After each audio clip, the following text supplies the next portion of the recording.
수요일 저녁 예배 하나님 앞에 드리겠습니다.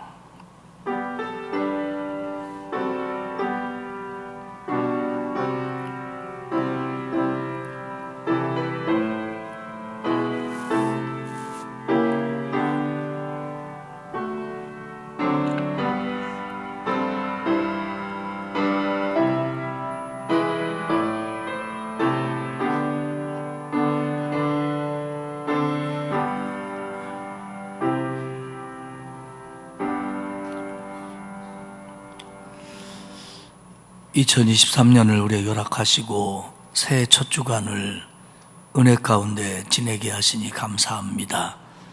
이 밤 수요 예배로 저희들이 다시 한번 하나님 앞에 나왔사오니 하나님 우리의 예배를 받으시며 우리의 기도를 들으시며 우리에게 은혜를 베풀어 주옵소서. 감사드리며 예수님의 이름으로 기원하옵나이다. 아멘. 325장 찬송하겠습니다. 이 찬송 부르고 김민수 권사님 기도하시겠습니다.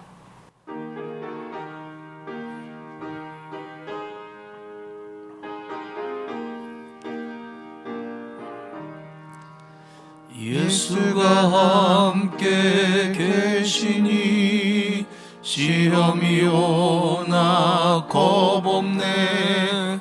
기쁨의 근원 되시는 예수를 위해 삽시다.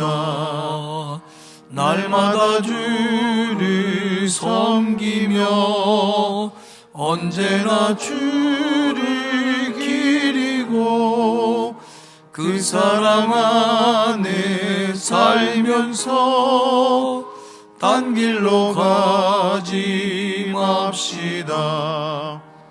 이 세상 사는 동안에 주 이름 전파하면서 무한한 복락 주시는 예수를 위해 삽시다. 날마다 주를 섬기며 언제나 주를 기리고 그 사랑 안에 살면서 딴 길로 가지 맙시다. 이 세상 친구 없어도 예수는 나의 친구니 불의한 일을 버리고 예수를 위해 삽시다.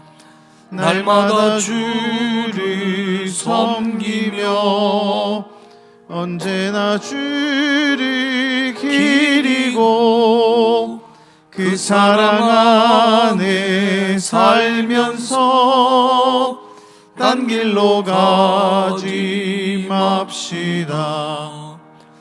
주께서 심판하실 때 잘했다 칭찬하리니 이러한 상급 받도록 예수를 위해 삽시다. 날마다 주를 섬기며 언제나 주를 기리고 그 사랑 안에 살면서 딴 길로 가지 맙시다. 모든 영광과 존귀와 찬양 받으시기에 합당하신 하나님, 새해 첫 주간을 특별 새벽기도로 오늘 이 시간을 첫 수요 예배로 드리게 하시니 고맙습니다. 기쁘게 받아주소서. 나는 세상의 빛이니 나를 따르는 자는 어둠에 다니지 아니하고 생명의 빛을 얻으리라. 아멘. 올해 말씀으로 예수님이 내 삶의 빛이심을 고백하오니 이 어두운 세상에서 주님만 바라보고 오직 예수님 한 분만으로 충분한 주의 자녀들 다 되게 하소서. 아멘. 하나님, 저희가 누리는 삶의 모든 것이 주님의 은혜임을 고백합니다. 미쁘시고 의로우신 주님께서 저희를 불러주시고 값없이 은혜와 사랑을 베풀어 주셨건만 저희는 왕이신 주님께 믿음으로 순종하지 못합니다. 그저 눈에 보이는 세상적인 것에 마음과 시간 빼앗기고 교만함으로 살아 다른 사람과 하나님의 마음을 아프게 함을 회개하오니 주여 용서하여 주소서. 아멘. 무엇보다도 하나님 나라와 의를 구하는 기도를 하기 원합니다. 전쟁과 자연재해 기근으로 생명을 위협받고 삶이 무너져 고통받는 수많은 주의 백성들을 불쌍히 여겨주소서. 아멘. 특히 우크라이나와 러시아의 전쟁을 종식시켜 주사 그 땅에 주님이 주시는 참 평안과 회복이 있게 하소서. 아멘. 세상 땅끝까지 주의 복음 들고 나가는 선교사님들께 기쁨과 감사가 있게 하시고 한국교회가 속히 성령으로 부흥되게 하소서. 이 땅에서 절망하고 낙심하는 영혼들을 세우고 살리는 교회, 특히 이 지역의 믿음의 방주로 강서교회가 세워지길 기도합니다. 아멘. 우리 교회 목회자들이 주님 일하는 데 부족함이 없도록 영육의 강건함과 성령 충만함을 허락하사 성도들을 올바르게 인도하는 믿음의 목자들이 되게 하소서. 아멘. 주님이 사랑하시는 교회 학교 어린 생명들을 위해 기도합니다. 지금의 이 시기가 믿음의 밭이 기경되고 믿음의 씨앗이 심어지는 때이니 예배의 은혜로 일평생 주님을 떠나지 않게 하소서. 아멘. 주님, 우리 교회 청년들이 1월 7일부터 14일까지 이스라엘 비전 트립을 갑니다. 주의 영을 그들에게 부어주사 젊은이들이 하나님의 꿈을 꾸고 하나님의 이상을 보게 하소서. 아멘. 주님을 향한 비전과 예수님의 마음을 품고 돌아올 수 있게 그들과 함께하여 주옵소서. 아멘. 이 예배를 통해 성령님께서 주님의 길을 우리에게 보여주시고 가르치사 오직 말씀을 가슴에 새기고 말씀대로 행하는 신실한 믿음도 갖기를 원합니다. 아멘. 오늘 말씀 전하시는 이덕한 담임 목사님께 성령의 능력과 말씀 선포의 권능을 더하여 주시어 주님이 기뻐하시는 소리 되게 하시고 루디아 찬양대의 찬송이 주께 영광 올려드리게 하소서. 아멘. 이 모든 말씀 지금도 우리와 함께 하시는 예수님의 이름으로 기도합니다. 아멘. 아멘.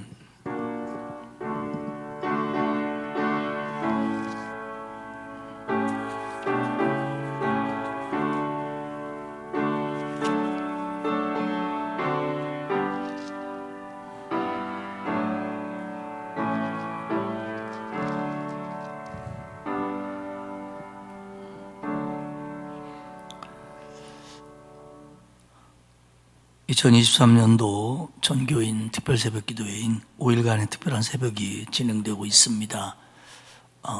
지금까지 혹시 안 나왔던 분들이 계셨다면 다 무죄로 용서할 테니까 내일하고 모레 이틀 남았습니다. 마치 3일도 안 빠졌던 것처럼 내일 새벽부터 만날 수 있기를 바랍니다. 달려가고 또 창립 50주년 기념 선물 안 찾아간 구역 가정들이 많아요. 막 쌓여 있으니까 언제나 가져가면 되지 생각하시는가 본데 그렇지 않을 날이 올 수도 있습니다. 그러니까 자기 구역목 잘 챙겨서 나눠주기도 하고 또 가져가시기도 바랍니다. 우리 청년회가 한 30여 명이 토요일 날 이스라엘 비전 트립을 출발해서 한 주 후에 돌아옵니다. 참 청년회가 이런 곳을 갈 수 있고 그런 데 가서 그 땅을 보고 꿈을 꿀 수 있다는 게 얼마나 감사한지 모릅니다. 여러분 금요기도회 때도 나와서 특송을 할 텐데 여러분들 준비하는 과정을 위해서 또 다녀올 수 있도록 많이 기도해 주시기를 바랍니다. 하나님의 말씀은 열왕기하 4장 1절에서 16절까지 말씀입니다. 제 성경으로는 564페이지입니다. 열왕기하 4장 1절에서 16절까지 교독합니다. 선지자의 제자들의 아내 중 한 여인이 엘리사에게 부르짖어 이르되 당신의 종 나의 남편이 이미 죽었는데 당신의 종이 여호와를 경외한 줄은 당신이 아시는 바니이다. 이제 빚준 사람이 와서 나의 두 아이를 데려가 그의 종을 삼고자 하나이다 하니 엘리사가 그에게 이르되 내가 너를 위하여 어떻게 하랴 내 집에 무엇이 있는지 내게 말하라.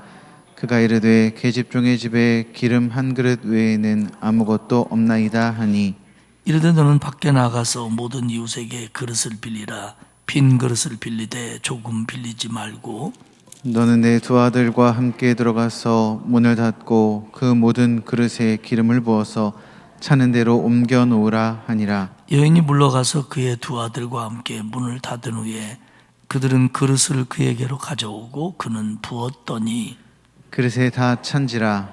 여인이 아들에게 이르되 또 그릇을 내게로 가져오라 하니 아들이 이르되 다른 그릇이 없나이다 하니 기름이 곧 그쳤더라. 그 여인이 하나님의 사람에게 나아가서 말하니 그가 이르되 너는 가서 기름을 팔아 빚을 갚고 남은 것으로 네 두 아들의 생활하라 하였더라. 하루는 엘리사가 수넴에 이르렀더니 거기에 한 귀한 여인이 그를 간권하여 음식을 먹게 하였으므로 엘리사가 그곳을 지날 때마다 음식을 먹으러 그리로 들어갔더라. 여인이 그의 남편에게 이르되 항상 우리를 지나가는 이 사람은 하나님의 거룩한 사람인 줄을 내가 아노니 청하건대 우리가 그를 위하여 작은 방을 담 위에 만들고 침상과 책상과 의자와 촛대를 두사이다. 그가 우리에게 이르면 거기에 머물리이다 하였더라. 하루는 엘리사가 거기에 이르러 그 방에 들어가 누웠더니 자기 사환 게하시에게 이르되 이 수넴 여인을 불러오라 하니 곧 여인을 부르매 여인이 그 앞에 선지라. 엘리사가 자기 사환에게 이르되 너는 그에게 이르라 내가 이같이 우리를 위하여 세심한 배려를 하는도다. 내가 너를 위해서 무엇을 하랴 왕에게나 사령관에게 무슨 구할 것이 있느냐 하니 여인이 이르되 나는 내 백성 중에 거주하나이다 하니라. 엘리사가 이르되 그러면 그를 위하여 무엇을 하여야 할까 하니 게하시가 대답하되 참으로 이 여인은 아들이 없고 그 남편은 늙었나이다 하니 이르되 다시 부르라 하여 부르매 여인이 문에 서니라. 엘리사가 이르되 한 해가 지나 이때쯤에 내가 아들을 안으리라 하니 여인이 이르되 아니로소이다. 내 주 하나님의 사람이여 당신의 계집종을 속이지 마옵소서 하니라. 아멘. 노디아 찬양대가 하나님 앞에 찬양을 드리도록 하겠습니다.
은혜스러운 찬양이었습니다. 작년 한 해도 수고 많이 하셨는데 올해도 귀한 찬양으로 하나님께 영광 돌리고 또 우리에게 은혜를 끼쳐 주십시오. 그런 마음으로 박수 한번 드리겠습니다.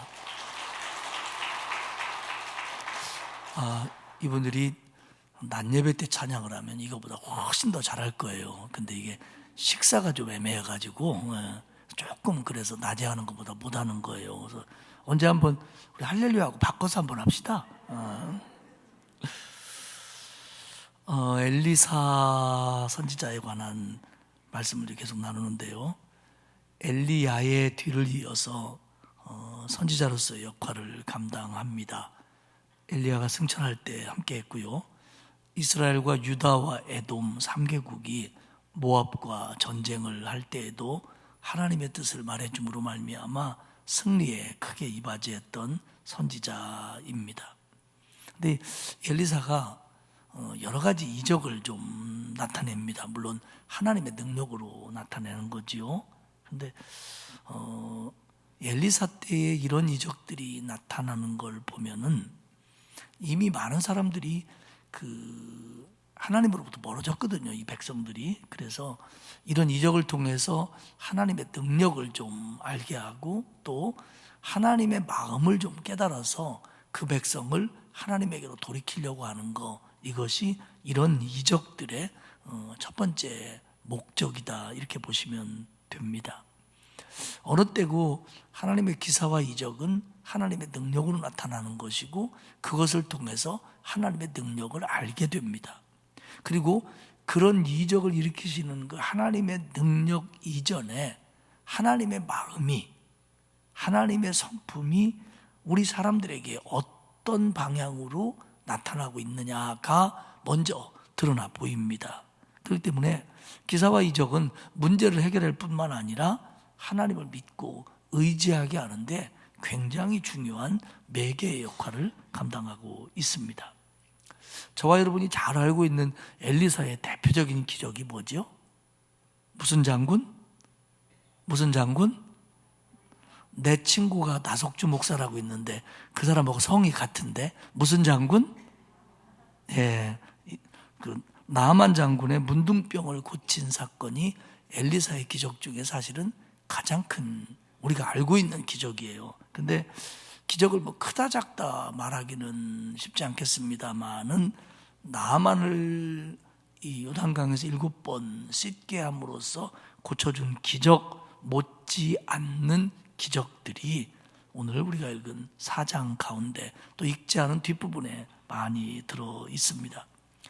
이 4장에서 엘리사를 통한 기적은요, 엘리사 때 많은 선지 학교의 학생들이 있었어요. 엘리야 때도 있었고. 근데 생도라고도 할 수 있고, 선지자의 제자라고도 부를 수 있는데, 그 중에 어떤 사람이 죽었는데, 그 아내가 가난했어요. 그리고 꼬맹이들이 둘이 있었는데, 빚을 많이 져가지고, 꼬맹이들을 뺏기게 생긴 겁니다. 종으로. 그래서 이 문제를 해결해 줘가지고 살게 해주는 기적도 있었고요.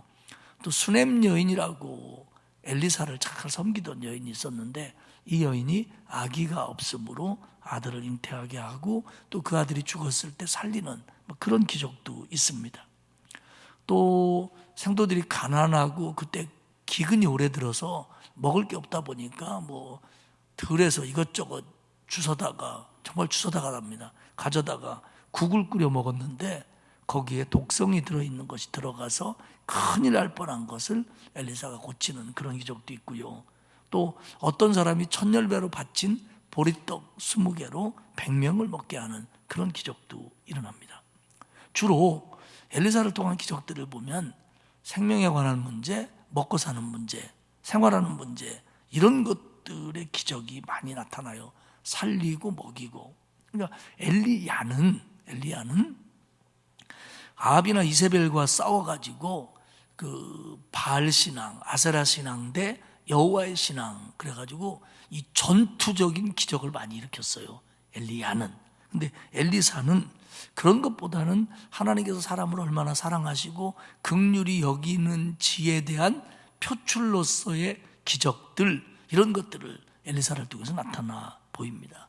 어떤 기적이 더 좋은 기적이냐, 어떤 기적이 더 센 기적이냐, 이런 건 가늠할 수 없고요. 다만 그 선지자가 일하던 그 시대의 상황, 또 선지자의 은사, 선지자의 성품에 따라 기적들도 조금 양상이 다르게 나타났다고 하는 거 우리가 성경을 보면 알 수가 있습니다. 오늘은 제가 또 내일 새벽에 큰 일이 있기 때문에 좀 설교를 좀 짧게 하려고 하는데 모르겠어요, 어떻게 될지.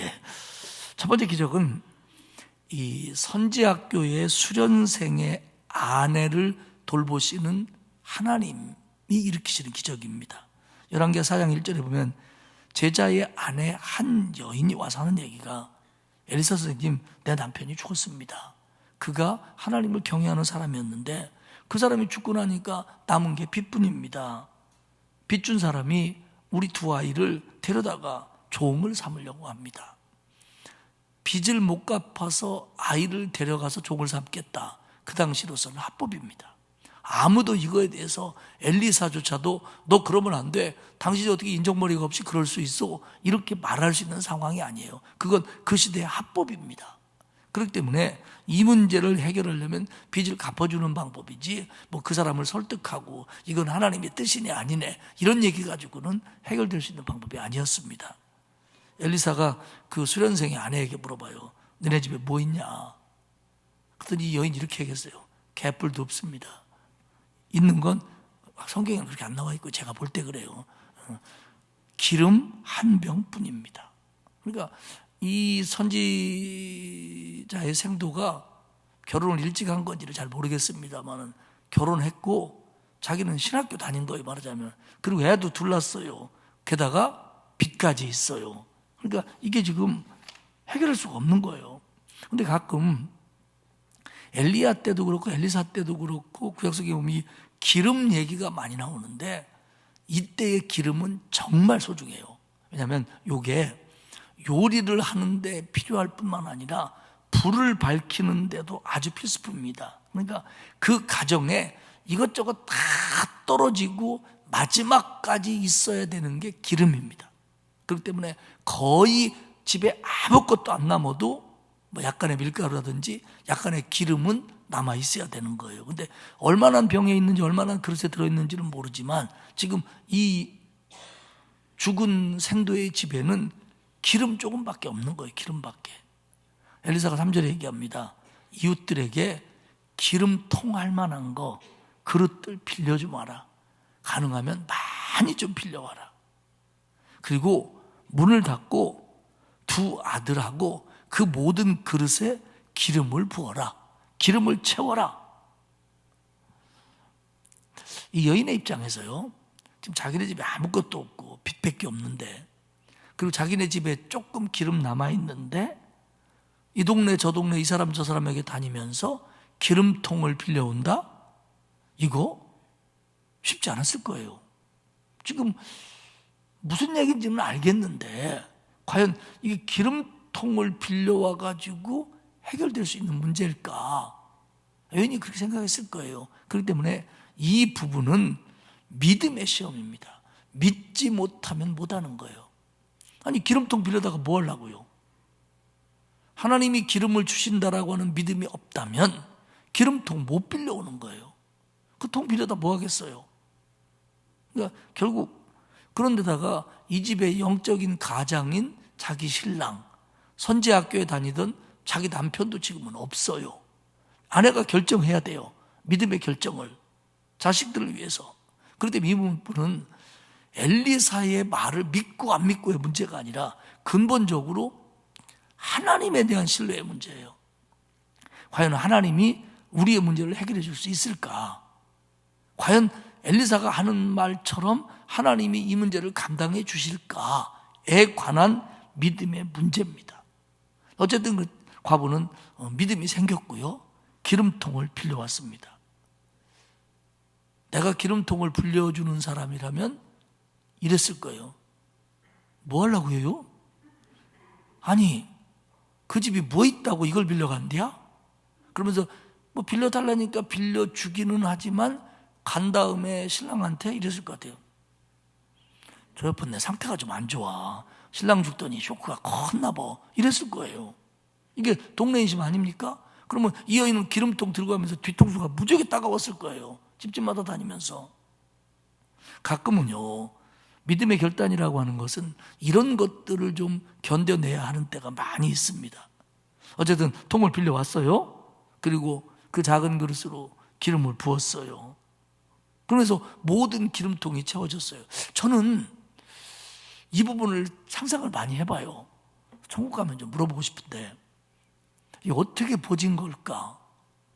그냥 이렇게 부면 무슨 간장 장사가 간장 따르는 것처럼 계속 콜콜콜콜콜 나오는 걸까? 아니면 이게 있는 거 한 병이 똑 떨어지면 다시 한 병이 또 꽉 채워져 갖고 들어가는 걸까? 아니면 수도꼭지 들어간 것처럼 콜콜콜 계속 나오는 걸까? 어떤 것 같아요?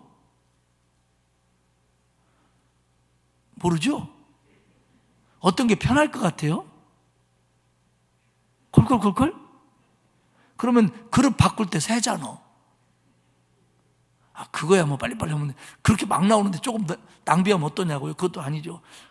무슨 뭐 간장장자 호수처럼 눌렀다 폈다 할 수도 없고 이게 어쨌든 콜콜콜콜 나오는 거예요. 그래가지고 모든 그릇들이 채워졌어요. 기름은 고가입니다, 여러분. 엘리사가 얘기해요. 그거 다 팔아가지고 빚 갚고 애들 잘 먹이고 잘 데리고 살아라. 결국 이 생도의 아내에게 베풀어 주신 하나님의 기적 속에 나타난 하나님의 마음을 우리가 읽어야 되는데 그게 뭐냐면 절망적인 상황에 처한 사람을 도우시는 하나님의 은혜입니다. 지금 이 여자는 만약에 이 문제 해결 안 됐으면요 애들 둘 뺏기는 거예요. 종으로. 물론 신혼이 되면 풀어주겠지만 그게 이 여인에게 위로가 되겠어요? 얼마나 남았는지 모르지만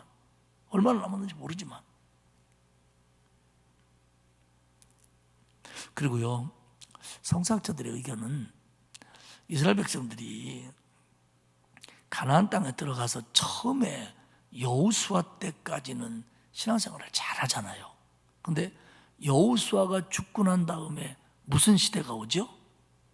사사시대가 옵니다. 근데 사사시대의 특징이 뭐냐면 그들이 하나님을 제대로 섬기지 않아서 자기가 옳은 소견대로 살았다라는 게 사사시대의 특징입니다. 그러니까 영적 암흑시기예요. 그러니까 여호수아가 죽고 나서 그리고 여호수아를 통한 하나님의 역사를 본 사람들이 세상을 떠나고 나서 이스라엘 백성들에게 찾아온 게 불신앙입니다. 사사시대예요.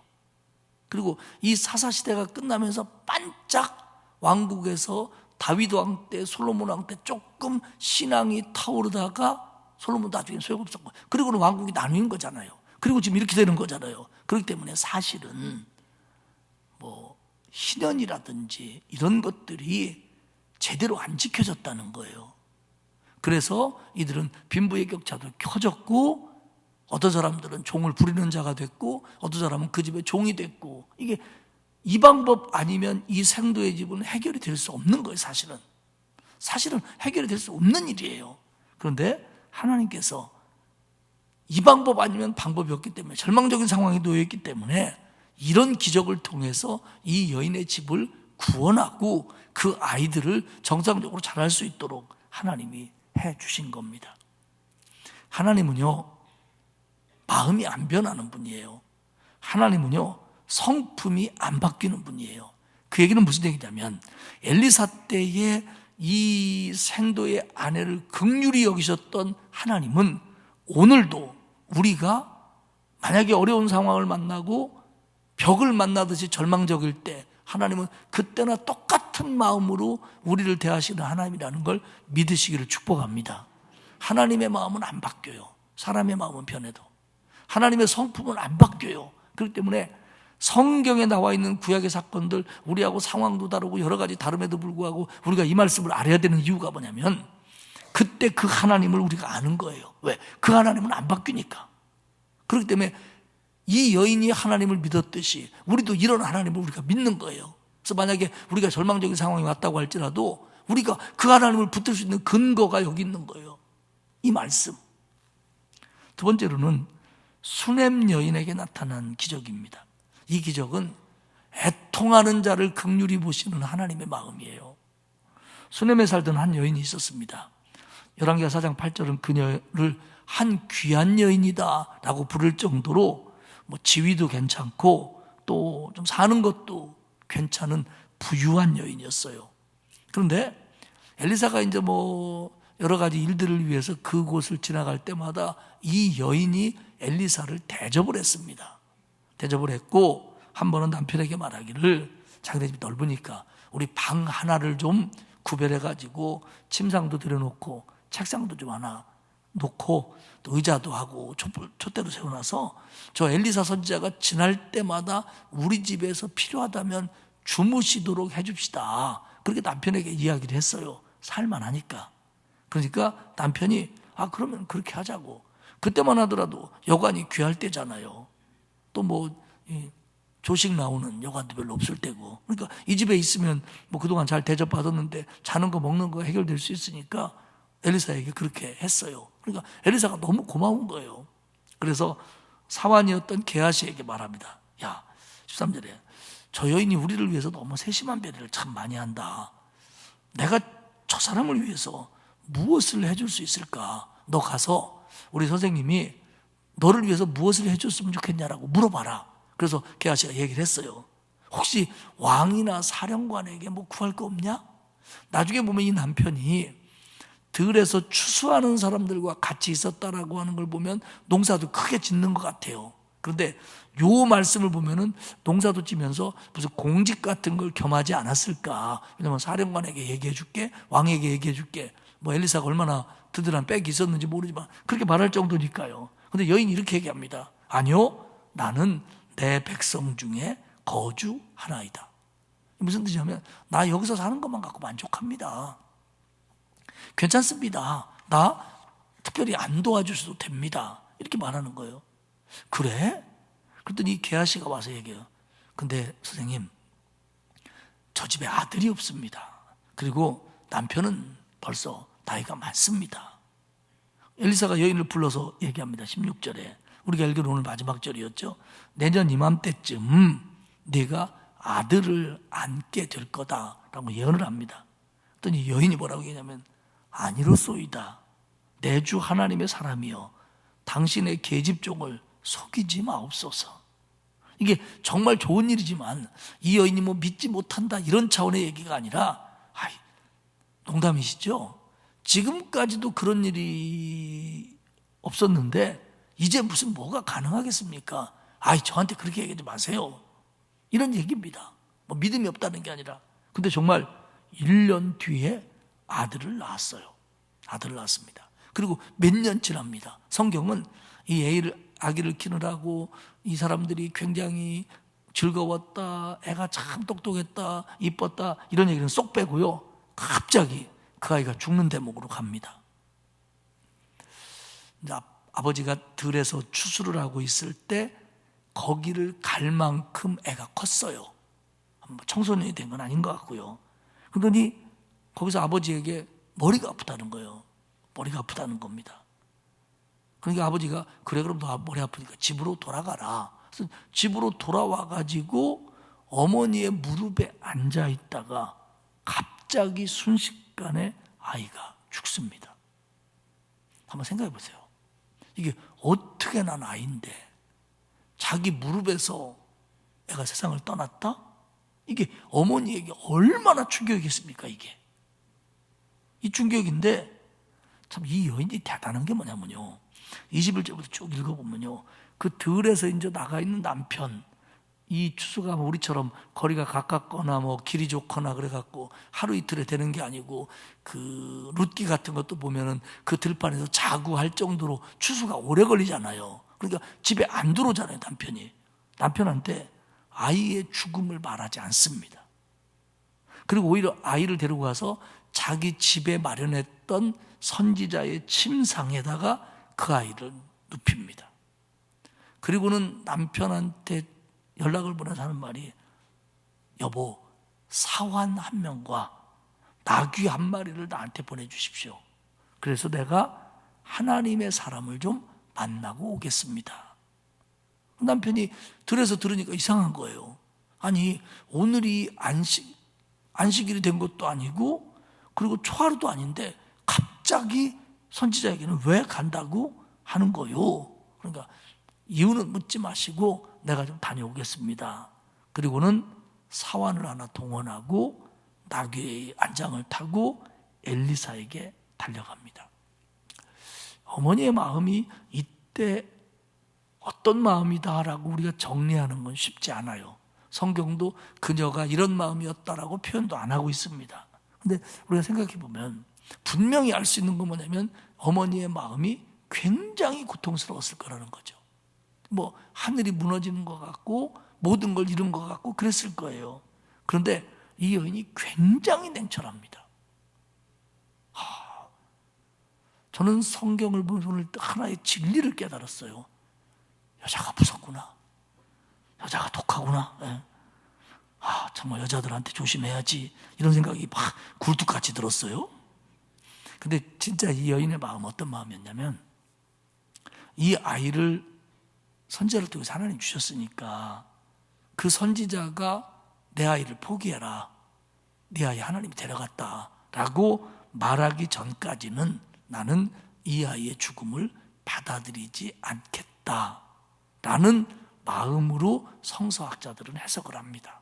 그러니까 지금 자기가 안 받아들이는 거예요. 부정적인 면에서 못 받아들이는 게 아니라 신앙적인 면에서 정리를 하고 싶어 하는 거예요. 그래서 내가 선지자를 만나고 이 부분을 내가 좀 분명히 해야겠다. 27절에 보면 여인이 가자마자요 엘리사를 만나가지고 다리를 붙잡고 호소합니다. 이게 어떻게 된 일입니까? 근데 엘리사가 뭐라고 하는 줄 알아요? 솔직히 얘기합니다. 그의 영혼이 그 어머니 얘기하는 거죠. 어머니가 괴로워하는 거 내가 알겠다마는 여호와께서 내게 숨기시고 이르지 아니하였도다. 나 사실은 몰랐다. 내가 선지자라고 하지만 이 아이가 이렇게 죽을 걸 나는 몰랐다. 하나님이 내게 말씀하시지 않았다. 이건 두 가지 의미를 볼 수 있어요. 하나는 선지자인 나도 이건 모르는 사실이었다. 이렇게 볼 수도 있고요. 하나는 하나님이 나에게 그 아이가 죽었다고 말하시지 않았다라는 의미도 됩니다. 사실은 두 가지 의미로 돼요. 어쨌든 선지자라고 해서 다 아는 건 아니라는 거예요. 나도 이 사실을 모르겠다는 거예요. 이게 어떤 하나님의 뜻인지.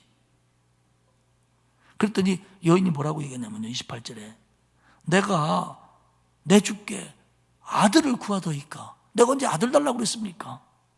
내가 언제 아들 달라고 그랬습니까? 그리고 나를 속이지 말라고 내가 말하지 않았습니까? 제가 언제 아들 달라고 그랬습니까? 아들 없는 게 내가 맞다고 말하지 않았었습니까? 근데 아들 주셔놓고 이게 뭡니까? 이런 의미죠. 이런 의미죠. 근데 이게 뭐 원망을 하고 불평한다기보다는 뭐라 그럴까요? 그 막 고통을 호소하는 거라. 왜냐면 원망하려면 거기까지 올 필요도 없잖아요. 뭐 불평하기 위해서 거기까지 달려옵니까? 애가 죽었는데? 그런 거 아니죠.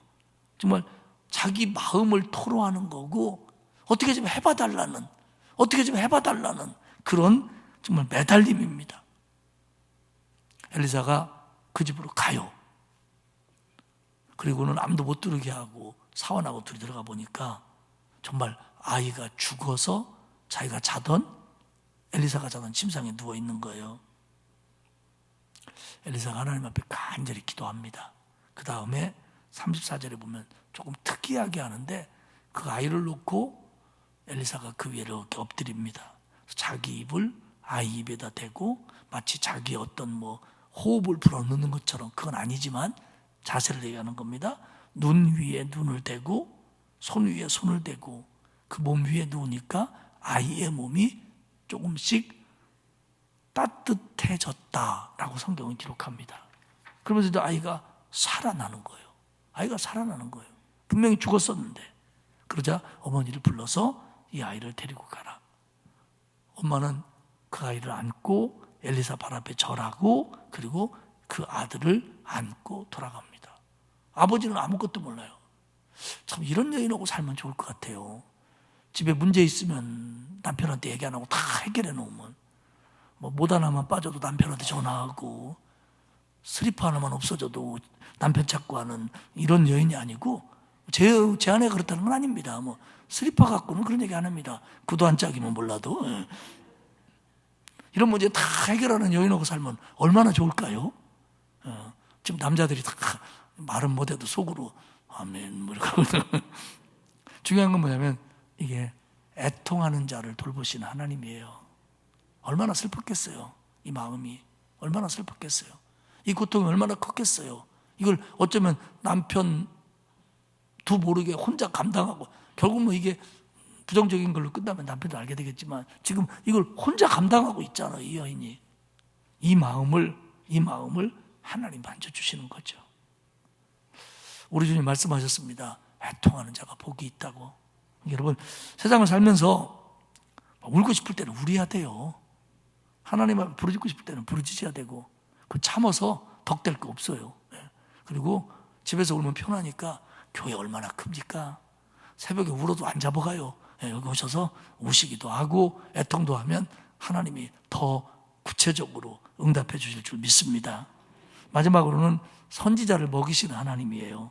이건 뭐냐면 그 당시에 굉장히 살기 어려웠습니다. 또 가뭄도 길었을 걸로 보고요. 그때 이런 실제적인 문제, 먹고 사는 문제, 이건 육의 문제인데 하나님이요, 우리가 오해하면 안 되는 게 뭐냐면 하나님이 우리의 육신 생활에 관심 없는 분이 아니에요. 너무 관심 있는 분이에요. 다만 우리가 지나치게 그것만 붙들고 있으니까 그러면 안 된다는 거지, 하나님은 우리의 육신 생활을 굉장히 관심 있어 하시고 복 주시기를 원하는 분입니다. 길갈에 흉년이 들었어요. 대부분 제자들은, 이 생도들은 가난했습니다. 요즘도요, 신학대학 가보면 부잣집 아들은 별로 없어요. 우리 때도 그랬고요. 주로 가난한 사람, 이때는 더 가난했어요. 그래가지고 무슨 캠핑을 간 건지 소풍을 간 건지 야외 예배를 간 건지 들판에다가 큰 솥을 걸고요, 뭐 좀 가져와라, 쌀 좀 먹어보자. 그래가지고요, 먹을 게 없으니까 들 포도 덩쿨하고 들 호박을 갖다가 썰어서 솥에 넣고 국을 끓였어요. 풀국이죠, 풀국. 그래서 이걸 먹으려고 맛을 보았는데 한 사람이 얘기하는 거예요. 이거 독이 들어있다. 독이 들어있는 걸 잘못 집어넣었다. 이거 잘못하면 먹고 죽는다. 성서학자들은 여기 들어간 독이 뭘까에 대해서 그 환경에 있는 풀이나 열매들을 열거하며 예더라고 인상착의가 비슷한 것을 골라냈습니다. 그 과일이 뭐냐면 그 동네 이름으로 소돔의 사과라고 하는 건데, 우리가 먹는 사과가 아니고요, 박넝쿨같이 생긴 것 줄기에 노랗고 작은 멜론 같은 열매가 열린답니다. 근데 이게 먹으면 안 되는 거래요. 이걸 먹으면요, 설사를 하고요, 계속 먹으면 죽을 수도 있다는 겁니다. 그러니까 모르긴 몰라도, 왜냐면 이 제자들이 다 그 동네 사람들은 아니니까 요게 들어갔던 것 같아요. 보기에는 먹을 듯 하니까. 이 메론 먹을 것 같잖아요. 노랑 메론이면 뭐, 노랗고 작고 메론이면 참외같이 생겼겠네. 그렇지 않겠어요? 그러니까 뭐 우리 동네 갔다 와서도 먹을 뻔했네요. 그걸 집어넣고 삶은 거예요. 그래가지고 뭐 배 아픈 사람도 있었을 테고 위험할 뻔했는데, 엘리사가 가루, 밀가루일 것 같아요. 가루를 갖다가 뿌리니까 그 솥에 있던 먹을 것에 독이 제거해 줬어요. 여러분, 이 엘리사가 가지고 있는 밀가루는요, 독을 제거하는 그런 성분을 가진 밀가루가 아니에요. 그런 밀가루는 없어요. 그런 밀가루는 없어요. 이건 상징적인 행동이고, 밀가루 때문에 그 안에 있는, 그러면 뭐 모든 독은 다 밀가루를 하면 되겠네요. 밀가루 때문이 아니고 이게 하나님의 기적이라는 거예요.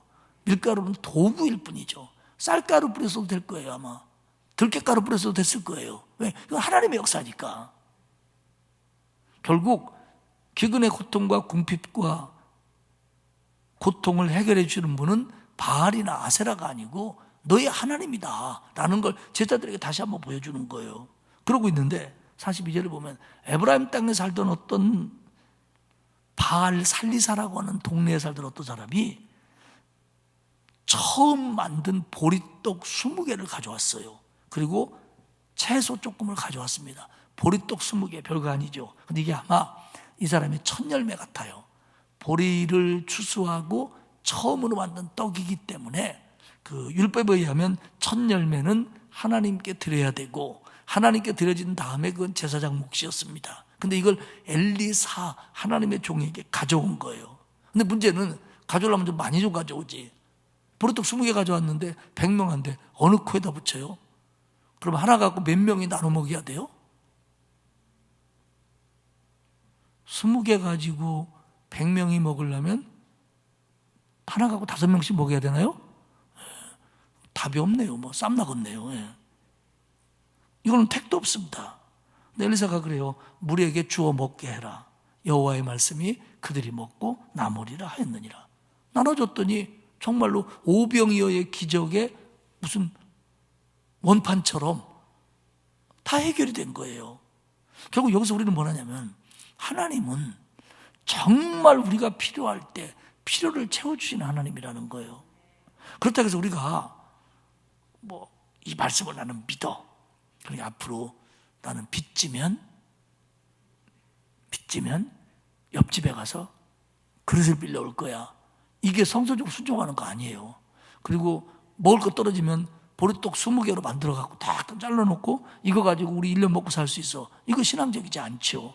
그러나 정말 그 방법밖에 없다면 하나님은 그 방법으로도 우리를 책임지실 수 있다는 걸 믿으시기를 축복합니다. 여러분들 여기 솔직히 결혼할 때 막 부자였는데 결혼할 때 막 너무너무 부자였는데 꽃감 빼먹듯이 그거 가지고 조금씩 빼먹고 지금까지 살아왔다 이런 분 별로 없을 거예요. 제가 이 촉이 있는 사람인데 여러분들 아마 결혼할 때 새방에서 시작한 분들이 있을 테고요. 또 월세방, 전세방 뭐 이런 데서 시작하고 그 좁은 데서도 애 하나 낳고 그러면서도 막 감사해 살고 이러면서 살다가 지금 여기까지 오신 분들도 계실 거예요. 이게요, 계산을 해보면 안 맞는 얘기예요. 여러분들 지금 재산을 얼마 가지고 사시라 모르지만 여러분들이 처녀총각 때 말고 결혼하고 먹고 살고 애들 가르치고 지금까지 살아왔던 돈을 한번 계산해 보십시오. 얼마인지. 모르긴 몰라도 수십억 들어갔을 거래요. 한번 계산해 보셔봐요. 그러면 그 돈 없어도 여태 그 돈 쓰고 살았잖아. 얼마나 부자요. 한번 계산해갖고 우리 다음 주에 각자 써서 한번 내볼까요? 누가 제일 많이 썼는지? 지금 우리가 처음에 결혼해서 여러분들이 어떻게 살았나 모르지만은 그 어렵게 시작할 때 설마 내가 60대고 50대고 70대일 때 이렇게 많은 돈을 쓸 거라고 그날 생각해 보지 못했을 겁니다. 애들 가르치려고 들어가는 게 얼마예요? 또 여기 분들도 자식들 유학도 보낸 분도 있고 그놈들이 쓴 것만 해도 얼마예요 그게. 이거 그러니까 이 어마어마한 일들이 사실은 이거 여기로 얘기하면 첫 열매 보리떡 20개 갖고 하나님 해결해 준 거예요. 지금까지 이것만 기적이 아니라요 우리가 살아온 게 기적입니다. 어떤 사람이 그랬대요. 비도 안 오고 막 그러는데 우리가 어떻게 하는데 막 무지개가 떴다고 막 기적이라고 그랬대요. 야 그게 무슨 기적이냐. 날마다 해 뜨는 게 기적이지. 여러분 그 해가 떠오르는 게 기적이지. 여러분 제가 과학에 관심이 있어갖고 뭐 그런 거 공부 많이 해봤거든요. 근데요 아직도 잘 모르겠어요. 그게 어떻게 돌아가는 건지. 그리고 지구가 돈다 그러는데 그래서 그런가 제가 조금 어지럽긴 해요 요새. 네. 어떻게 이렇게 안 어지럽게 도는지. 여러분 우리 삶 속의 기적은 말도 못해요. 말도 못해요. 왜? 그렇게 큰 것부터 여기서 하나님은 우리가 애통할 때 위로하시는 분이고 없을 때 채우시는 분이고 절망적일 때 길을 여시는 분이란 말이에요. 이런 기적들을 엘리사를 통해서 보내주심으로 말미암아 그 백성들이 바알이 아니구나, 아세라가 아니구나, 맞아 우리 하나님이구나 이렇게 믿어서 돌아오게 만들려고 기적을 일으킨 거지 기적 자체가 목적은 아니라는 겁니다. 사랑하는 여러분, 오늘 돌아가면서 마음속에 그렇게 생각하십시오. 하나님이 나를 기적으로 여기까지 이끌었구나. 한번 따라합시다. 하나님이 나를 기적으로 여기까지 이끄셨다. 저는 제가 목사 된 게 기적이라고 믿는 사람이에요. 제가요, 2월 달에 제 고향인 부여읍에 장로교, 성결교회, 침례교 다 있잖아요. 근데 1년에 한 번씩 연합 집회를 한대요. 몇 년간 못 했대요. 근데 이번에가 성결교 목사님 회장이라고 지난 10월 달인가 9월 달에 저더러 2월에 와서 연합 집회를 해달라고 하길래 제가 그때는 코로나라 되겠어? 그러고서나 대답을 했는데 헌대요. 큰일 났어요. 동네 사람들이 비웃을까봐. 초교파적으로 지금 비웃게 생겼어요. 이덕한이라는 사람이 목사가 돼서 부여읍 성에 강사로 왔단다. 이렇게 헐까봐 지금 제가 기도를 얼마나 하고 있는지 먼저 기도 좀 해줘요. 거기에 동창들, 후배들, 선배들 거기 촌이 그뜩하거든요. 사랑하는 여러분, 우리가 살아온 게 기적입니다. 엘리사를 통해서 나타난 것만 기적이 아니라 어떻게 나타난 것든지 간에 하나님 우리를 긍휼히 여기셨고 우리가 절망적일 때 일으키셨고요. 우리 먹고 사는 문제를 해결해서 여기까지 오게 하셨어요. 우리 자식들 책임져 줬고요. 혹시 여러분의 자식들이 종으로 팔려간 적 있습니까? 남의 집에? 하나님 다 책임져 줬잖아요. 기적입니다. 기적입니다. 여러분들 집에 가봐요. 식용유병이 얼마나 큰지. 기름, 무슨 식용유, 들기름, 참기름, 올리브유, 이제는 별거 다 엑스트라 버진 이런 거. 사랑하는 여러분, 우리가 살아오는 것이 하나님의 기적이에요. 하나님의 손길이에요. 그러니까 결국 우리는 이런 기적의 주인공이고요. 또 하나님은 이런 기적적인 역사로 우리를 이끌어 가실 겁니다. 믿고 감사하고 정말 하나님 말씀에 순종하고 더 신뢰하고 맡기면서 승리하는 저와 여러분들이 되시기를 주님의 이름으로 축복합니다. 기도하겠습니다. 하나님 아버지 고맙습니다. 엘리사를 통한 기적들을 보면서 절망적인 사람을 구원하시는 하나님, 애통하는 자를 위로하시는 하나님, 먹고 사는 문제를 해결해 주시는 하나님, 기적을 통해서 역사하시는 하나님의 능력과 사랑과 마음을 보게 하시니 고맙습니다.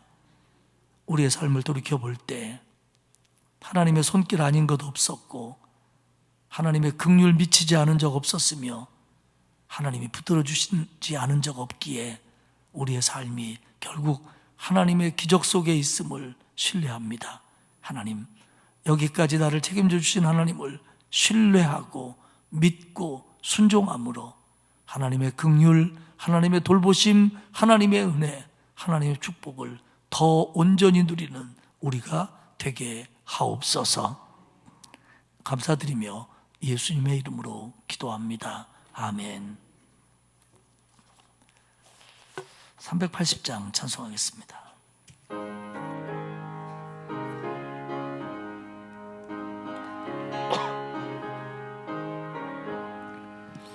나의 생명 되신 주님 앞에 나아갑니다. 주의 흘린 보혈로 정케 하사 받아주소서. 날마다 주를 찬송하겠네. 주의 사랑 줄로서 나를 굳게 잡아매소서. 괴로운 세상 지낼 때 나를 인도하여 주소서. 주를 믿고 나가면 나의 길을 잃지 않겠네. 날마다 주를 찬송하겠네. 주의 사랑 줄로서 나를 굳게 잡아 매소서. 세상 살아갈 때에 주를 더욱 사랑합니다. 밝고 빛난 천국에 나의 영혼 들어가겠네. 날마다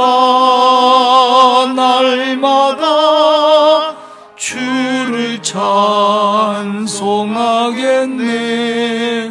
주의 사랑 줄로서 나를 굳게 잡아 매소서.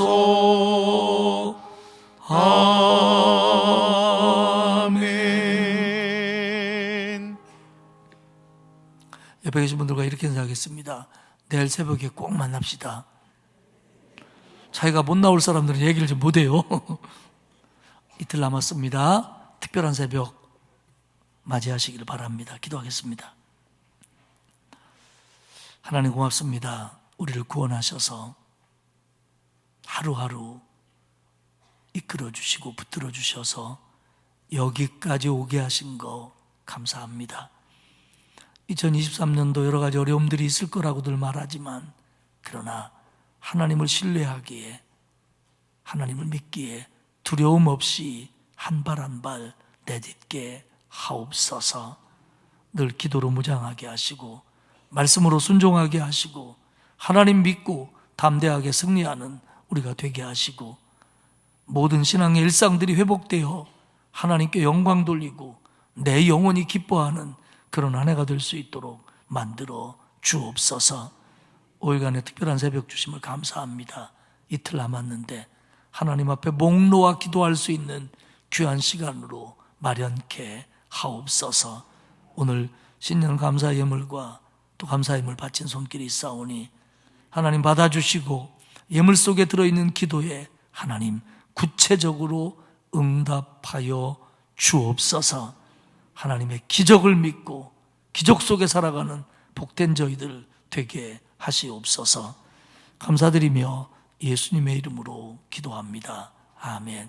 하늘에 계신 우리 아버지, 아버지의 이름을 거룩하게 하시며 아버지의 나라가 오게 하시며 아버지의 뜻이 하늘에서와 같이 땅에서도 이루어지게 하소서. 오늘 우리에게 일용할 양식을 주시고 우리가 우리에게 잘못한 사람을 용서하여 준 것 같이 우리 죄를 용서하여 주시고 우리를 시험에 빠지지 않게 하시고 악에서 구하소서. 나라와 권능과 영광이 영원히 아버지의 것입니다. 아멘.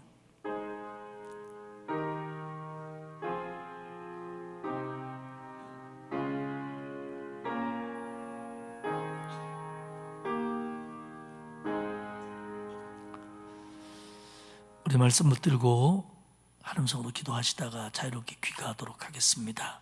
다 함께 기도합니다.